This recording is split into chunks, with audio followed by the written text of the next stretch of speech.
Mike Porky Parry is here, one of the great fans of the game. I suppose you'd say you've been an Everton fan for how many years? Would you like all my life? How many years is that?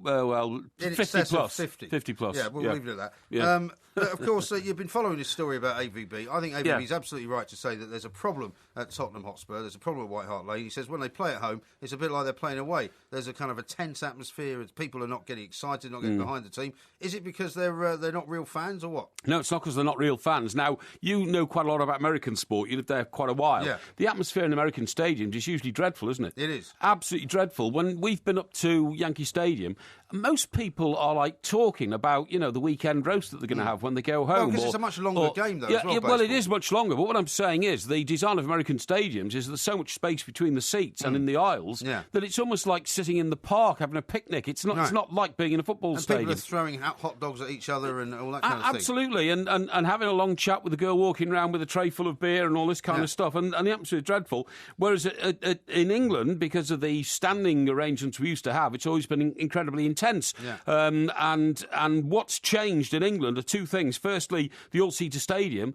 has made human beings not as close to each other as they used to be, so there's not that communication. You're sitting right next to me, you're sitting on top of people. Yeah, but you're not standing next to each other, where you literally, when you're standing next to each other and you're body parts are touching each other, then there's a frisson of nervous energy that goes through one human being to another. Right, that's point one. Secondly, the design of the stadiums mean that the roofs now are so high and so far back they don't capture noise, whereas they used to. For instance, one of the great grounds that footballers talk about is, believe it or not, my own ground, Goodison Park. It's still a traditionally styled old stadium, which Tottenham Hotspur used to be. Goodison Park and Tottenham Hotspur's ground, White Hart Lane, were built by the same architect, a guy called Archie Leach, okay? And the front of the stand at White Hart Lane used to have those crosses on it. Yeah. That was the signature of that architect. He also built Roker Park, and he also built Rangers Ground, Ibrox, okay? And it was exactly... So if you go to Ibrox or Parkhead, you still get an atmosphere at those grounds, no matter what's going on. I mean, people say that Celtic have done brilliantly in the Champions League. The reason they've done brilliantly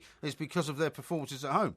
Some of their performances at home have been good, and I've been to Rangers Celtic games at both Parkhead and Ibrox, and the atmosphere is tremendous. But then that's Scottish people, and Scottish people are more verbose, they're more outspoken, they are, to some extent, mildly intoxicated. That's in a way. Rubbish. No, I said mildly intoxicated in a way that English fans are not. And well, they get behind their team, in other words. They do, but let me just concentrate on what's the problem at Spurs. Yeah. One of the problems at Spurs is that if you talk the expectations of a team up and they don't match up to it, then you've got a real problem, because AVB goes around smirking all the time, making out that he's a genius and that he can see Spurs as potential Premier League champions within 2 seasons. Then your expectations are sky high. Well, their expectations are too high, aren't they? That's what I'm saying, but it's his fault, because he's done the old, look, I'm this cool guy from Europe, I'm so slick and so good, and Chelsea made a terrible mistake getting rid of me, despite the fact that I couldn't win games for them, and therefore what he's doing is he's pumping up the expectations of the team. The fans are looking at this and thinking, well, that means we should be winning games by 3 or 4-0. I think they've won 4 games. They're still winning games, though. They're still in 4th place. Yeah, but 4 games they've won this season, they've won 1-0, and in 3 of those games, that was decided by a penalty, a late penalty. So that's not exciting football. But the other thing is, and this was raised by Mick Dennis in his column in today's Daily Express. Mick says the problem is that the reason why you find the atmosphere at somewhere like Twickenham to be far superior, and really generating noise and passion behind the crowd, is that football fans are thicker than rugby fans. Is that what he says? What he says is, he says that a lot of football fans are not the brightest. Now, he tries to quantify that and qualify it by saying, not you lot, of course, because you can read what I'm writing in this paper, but Mick's saying there's a big percentage of football fans who are too dim to actually understand what's going on out there, and so because they're so thick, right... I hope he's confident in the fact that he's going to be able to insult the entire support of an awful lot of football teams, and he's still going to get his column right. I mean, Mick's a great a great analyst and a great journalist and a great observer of football, but he does actually say they're not the brightest race of people. So is he saying they don't understand what's going on? They don't understand what's going on? They can only cheer if a goal goes in? Don't understand what's going on. They get frustrated at lack of action, all that kind of stuff, which I think is quite remarkable. But you know as well as I do, Mike, a lot of it's down to psychology. Now, quite recently, with the England games going on, you've had Uri Geller. Well, we had the whole positivity campaign. That's what I'm saying. Which was incredibly successful, right? Yeah. Because nobody really believed in their heart of hearts that England were going to beat Montenegro and Poland. Yeah, now, I'm an amateur psychologist. I understand the way the human brain works. Why can't When you say Spurs... amateur psychologist, you mean you have no training whatsoever, and you've got absolutely no reason for anyone to believe a word you say? No. I understand the emotional roller coaster human beings' brain go through, particularly inside a football ground. Now, why can't somewhere at Spurs? Why can't they get a psychologist who half an hour before the game comes onto the loudspeaker, the tannoy, and talks... Maybe hypnotises them all. And not hypnotises them, but talks to Spurs fans through, the psychological process of appreciating what's going on in front of them, how the team appreciates their support, how there is a bond between the players and the fans. Because that's another problem, of course. A lot of fans think these days that players are so removed from their own lifestyles, the lifestyles of the fans, that they're a different race altogether, and start a bit of a bonding process. The other thing is, as I touched on a few seconds ago, American football stadiums, sports stadiums are desperately quiet, and that's why they introduce all these blokes on organs, don't they, to back it all up? You're talking about baseball here, and that's the problem. I mean, that's where you don't want to go, because Tottenham are now talking about maybe giving out some flags, and they did this at Chelsea. I don't want to go down that route. I think that's a terrible idea, right?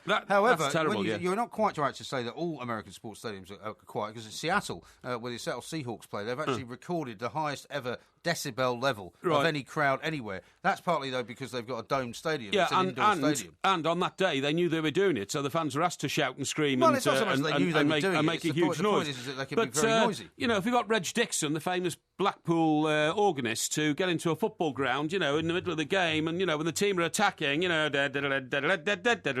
think that's the answer, do you? Well, I think it helps. I think that definitely helps wind the crowd up. They get excited. I wouldn't mind a bit of that. Leaving. Sorry? They'd all start leaving. No, they wouldn't. No. Maybe you could do what you do when you go to... Maybe you should just show up at White Hart Lane every time, so it gets them singing, doesn't it? Sacked in the Morning was the song, I think, wasn't it? What was it? Sacked in the Morning. Sacked in the Morning, yeah, but I mean, that was... I got very excited when you turned up. No, I think that was a misunderstanding about exactly what I was trying to communicate to the crowd at that particular time. I see. Amateur psychologist, he's almost got me speechless there, Mr. Mike Porky Parry, and I'm Mike Graham. We'll be back with some more Porky wisdom after this.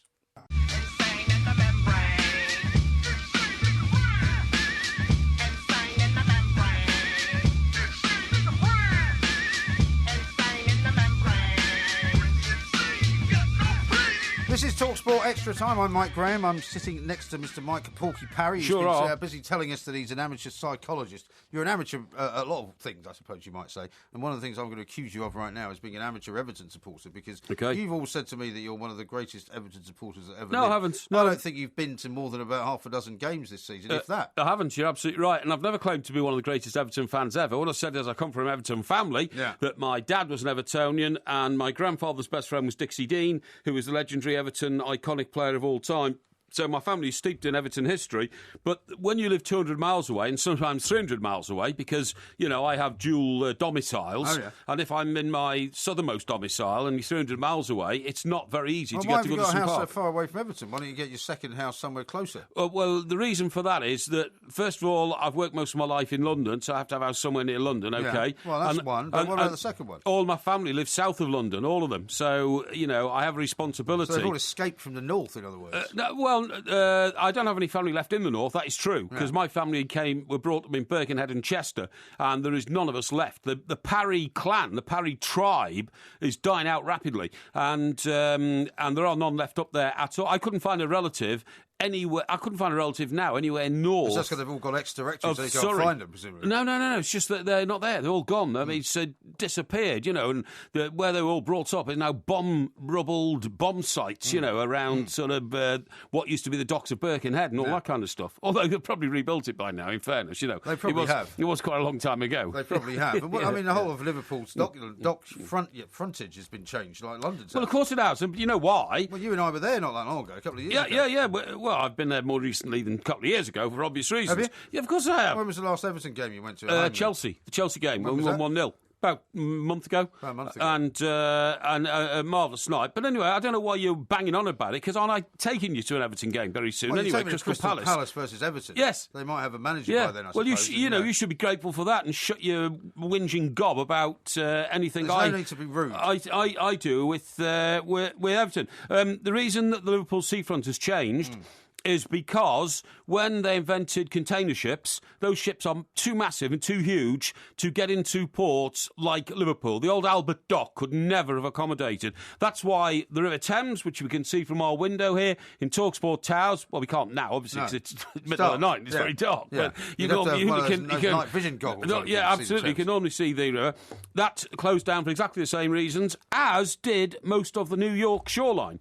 So the longshoremen that we used to know about, from the days of John Travolta films and all that kind of stuff, no longer exists because the ships are too big. Well, it was also because they started delivering the stuff to wherever it was needed to go. So, I mean, you weren't going to bring loads and loads of container ships full of cars into New York because you'd have to move them out again. That's what I just said, wasn't it? That's what I just told you. Yeah, no, but it wasn't just because of the fact that it was container ships. It was, because they went and built new container ports in places where, as you quite rightly say, for once, they put the consumer goods into the area nearer the market. Yeah, of course. Right? Well, that makes perfect sense. Yeah, but I just explained it to you, didn't I? Okay. Well, I'm very glad about that. Yeah. Now, let me talk to you about Halloween, because Halloween. I was amazed. It's coming up on Thursday, of course, and I was reminded by that trail there about the spooky Halloween thing. Halloween's getting ridiculous in this country, as far as I can say, because I was standing around at the weekend just making a phone call, waiting for someone to having a cigarette outside, because you can't do it inside anymore.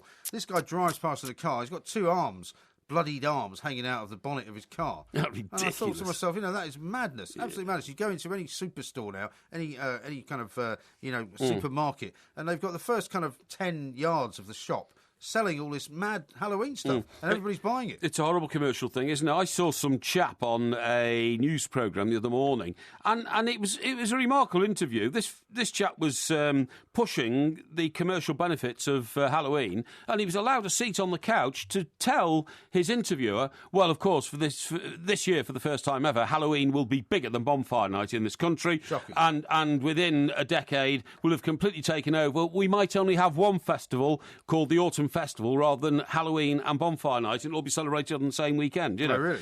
For a massive sort of bonfire. But I must admit, though, it's a year since I went to a bonfire party, Mike. Absolutely years. What about you? A year? Well, it was, years. No, years. Well, I went to one just last weekend. Oh, did you? Yeah, because in Hastings they celebrate the the Battle of Hastings. We talked about this because you claimed that the French didn't actually win the Battle of Hastings. No, they didn't actually. No. So yes, I went to a fireworks display and a bonfire night. I don't mind bonfire night. When I once invited you to my southern domicile, there was in fact a fireworks display going on over the harbour in Portsmouth. Do you remember? Which was a very good surprise, that, because I didn't realise that you'd laid that on for me. No, I hadn't laid it on for you. It just happened there, and in fact we saw a lot of the fireworks when we had to get on the ferry across the water to find you a hotel to stay for the night. Yeah, which was unfortunate. But the funny thing about Halloween was, when I was a child, Halloween was always a big Scottish thing, right? And when I was a kid, nobody in England really knew what it was. Nobody bothered celebrating it. And my parents and I and my sister, we used to have this Halloween night. You do ducking for apples, you have the treacle scone, you do, what's the treacle scone? A treacle scone is a sort of pancake, right? Which you make as you would make a pancake. You then cover it in treacle.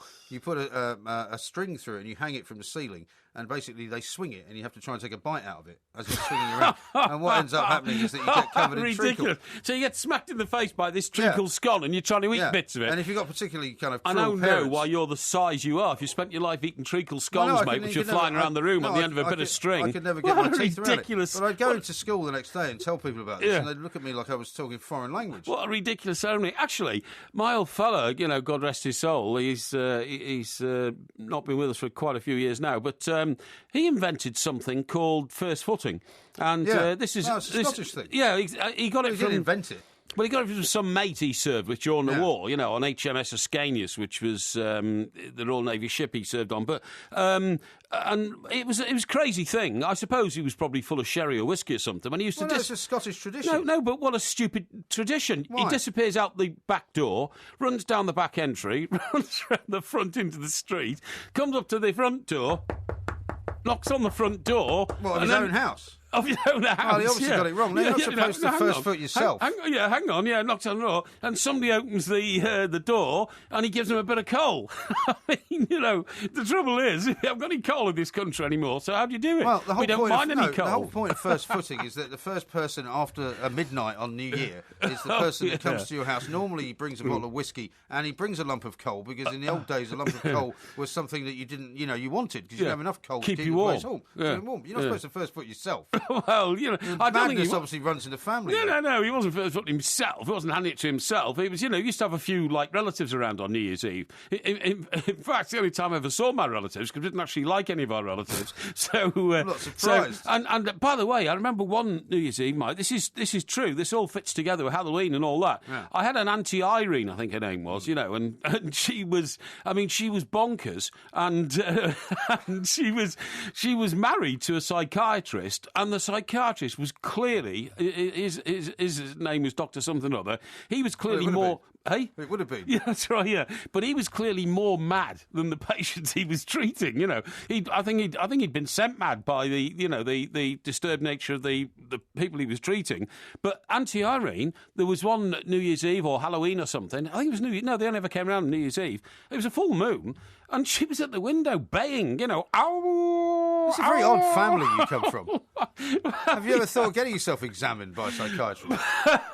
No, just to go further back into the deep sort of influences these people might have on you. And by the way, we shouldn't make fun about people who have mental health issues, obviously. And that's all not what we're doing. We're making fun of members of your family. That's true, absolutely. And so, as I'm a member of that family, then I think you're allowed to do that. You're allowed to do that, and all that. And I mean, it was. I suppose you would explain that or describe that as more as eccentric behaviour rather than anything else, But it was a real time. When you see the relatives once a year, you don't even know their names are, what they're doing there, right. Or just seem to be drinking a lot of sherry. And I'm not surprised the family heirlooms are dying out, for heaven's sake. Yeah. Now, there's a couple of stories you need to talk about on the show this morning. Yep. Platini's plan for the World Cup. Mad. You're not very happy about this because he wants to expand it. Happy. Why are you not happy? Well, because it's ridiculous. We all know the best international competition now is the Champions League. Yes. Now, if you want to make the World Cup more attractive, you put less teams in it, not more. And that's as proven by the fact that the European Championships, which is only 16 teams, is a great. Everybody says what a great tournament. Anymore. It's going to be expanded. Well, exactly. It's going to be expanded to 24, I think, isn't it? Yeah. But what I'm saying is, everybody says, "Wow, that is the cream of the competition in the whole of the world," because every team is a great team. You expand the World Cup to 40, there's the danger of team. Like Wales getting into it and that sort of thing, you know what I mean? Why wouldn't Wales get it? I don't think Wales would get in, actually, even if it's 40. Well, that's what I'm saying. Or Luxembourg, or even San Marino. Well, because I thought he said he wants to expand it to more African teams and more Asian teams as well.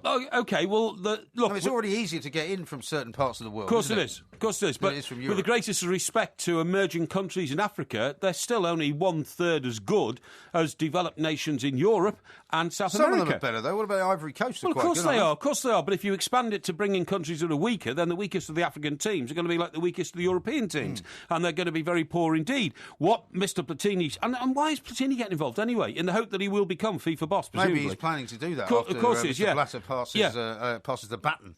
Exactly, but what I'm saying is, doesn't Mr. Platini realise, and he should do, because he was a great European footballer with a great track record, you know, terrific footballer, Platini. I met him at the European Championships in Austria and Switzerland, I think it is. Yes. Yes, you told us about having been there before. And you said it was not very interesting because England weren't playing. It wasn't, you're absolutely right. But my point of my story, mate, if you just listen for a moment, is that if you reduced it from 32 to 24 teams, like the European Championships, it would be the crack competition of the world. Whereas now... Well, then you'd get even fewer European teams and England probably wouldn't qualify. Well, that would be...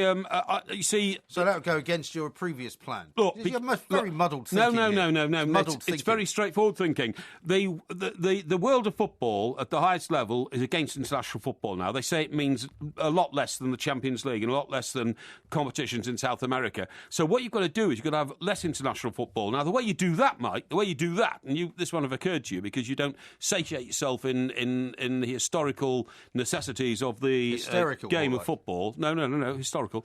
And what I'm saying is this. there shouldn't be any of these qualifying groups anymore because it's nonsense to have, Well, you think it should just invite the same 24 teams every year? Well, no. What you should do is you should invite the top 24 teams in the world into the World Cup. You don't need qualifying because if you don't... Yeah, but they change, don't they, over the course of a year? I mean, for example, the 24 that are now in the top 24 won't be the top 24 next 6 months. Well, that's all right. You just invite the current top 24. When, though? Sorry? So when do you choose the current lot? 12 months before the competition. Okay. You say, right, 12 months to go, here's the top 24 countries in the world, they all come. Now, that would rule out the necessity of having to play, really bum countries like San Marino. San Marino's not even a country. San Marino's like a field. San Marino is a field that people ski in when it snows. Really? Yeah. No, it's not. No, that's somewhere else. Sorry. No, it's not a field. No, it's not. No, San Marino's somewhere else. What's the place? Inside Italy, isn't it? Yeah. What's the skiing place that's Val d'Isère? No. It's actually a country and it's a tax haven. Oh, I know the one on the Spanish-French border. That's it. That's what you're talking about. That's Andorra. The one. Andorra. Thank you, Yeah. Andorra. Andorra is not even a country. It's a field, and when it snows and freezes, no, it is. It is. It's a big field. Area. It's a big field, and people go skiing there, but it's not a country. You can't ski in a field. So we shouldn't have to play them to qualify. Got a hill in it. Very shortly, within 2 weeks or so, is it? We are going to have a situation in which either Portugal or France will go out of the European Championships, aren't we? Because they're playing each other in a qualifier. That's right. That is ludicrous when you look at the strength of some of the teams that are actually in the competition in the finals, and that's why you shouldn't have knockouts anymore. You should have the top 24 teams in the world. Okay? That's the most ridiculous story I've heard all day from you. But I think it's brilliant. Let's talk about Czech Tiote because you wanted to mention something about this driving situation. He's driving on a forged driving licence, and he tried to swap it. This is a bit I don't understand. He tried to swap a forged licence that you got in Belgium with a real licence here. I mean, how would you do that?